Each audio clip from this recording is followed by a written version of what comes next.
Reza Alvelishnja kulmin e karrierës së tij e kishte në televizionin Top Channel, ku ka luajtur me 10 role të ndryshme humori.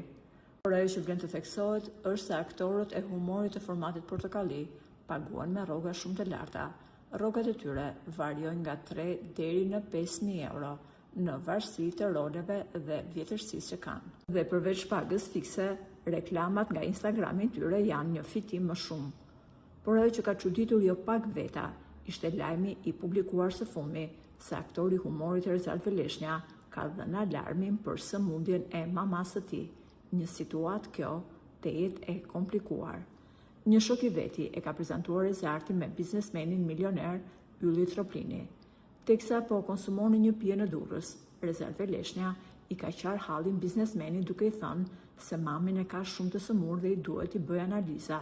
Në atë moment, ai duhet ta çonte maman urgjentisht në spital. Biznesmeni ka dhënë makinën e tij të shtrenjtë Porsche aktorit, i cili është nisur menjëherë në drejtim të Tiranës për të çuar maman në spital. Nesërmen, biznesmeni Ylli Troplini i ka rënë telefonit të Rezartit dhe ky i fundit nuk i është përgjigjur në telefon. Më pas, biznesmeni ka kuptuar se ishte futur në kurth nga Alvelishnja, i cili ja kishte marrë makinën dhe ja kishte shitur. Pasi biznesmeni bën denoncim në polici për Reza Alvelishnjan, ky i fundit i jep dëshmi se kishte shitur makinën për 2.000 euro, ndërkohë që vlera e saj kalonte 30.000 euro.